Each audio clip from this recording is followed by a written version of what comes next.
Me and my friend went on a cycling night ride, which turned out to be much more than just a chill night ride. We started the ride at around 9:15 p.m., chilling, recording videos. We reached our destination at around 11 p.m. We took pictures, refueled and rehydrated.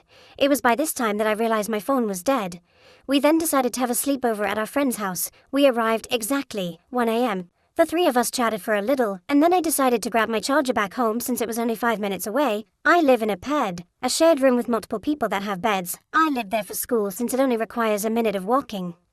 The pad also requires you to walk in a tight alley, a little from the main street, and isn't accessible, even with my bike. I arrived at the alley towards my pad, and a familiar figure across the street called PSD, essentially calling me. I ignored him and immediately went in, since I promised my friends to be back by 15 minutes. I walked, parked my bike right outside the door, and grabbed my charger. I then went back to the street and cycled. As I went back my way, the familiar man called me again. I thought that he was a friend of my padmate since he looked exactly like him and I've already met him. I went back to check and maybe have a little chatter. When I saw the person, he had a different face, and I thought he was lost and wanted to ask directions or something. It wasn't that.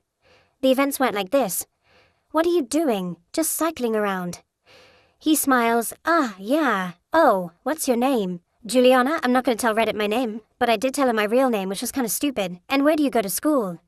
That school right there. And what's your course? Engineering. I'm not an engineering student. At this point, he starts walking towards me. Oh, and where do you live? Just right there. He started to touch my hips and then went for my B.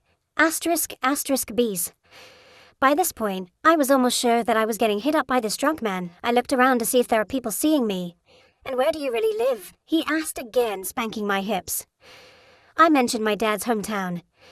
Can we fuck? He asked. I was dumbfounded. Is this person for real? I'm already visually uncomfortable and he asked me that. Can we do a quickie? Just right there. Came in. No, I can't. Can we? Fuck, you're so hot. I actually have friends waiting around the corner. I bluffed, but it didn't work. It will be quick. Let's go. No. Please no, I told him in a calm voice. I can give you my number if you want. I tried to de-escalate. Maybe he just wants me romantically. No, I want to have a quickie right there. He still insisted. I then saw a yellow light behind me.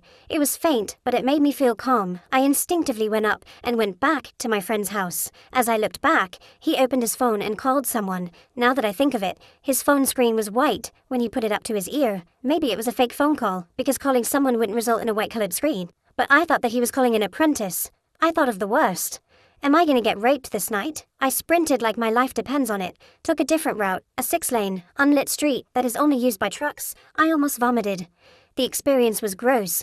I felt like crying, but no tears fall out. I constantly checked my back if someone was there.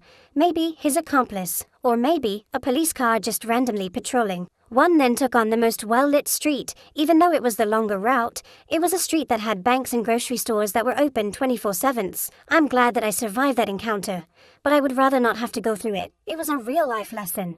If some person calls you, even if they look familiar, don't go near them. We can already communicate wirelessly. Text them and ask them why they were calling you, just to verify if it really was them. Me and my friend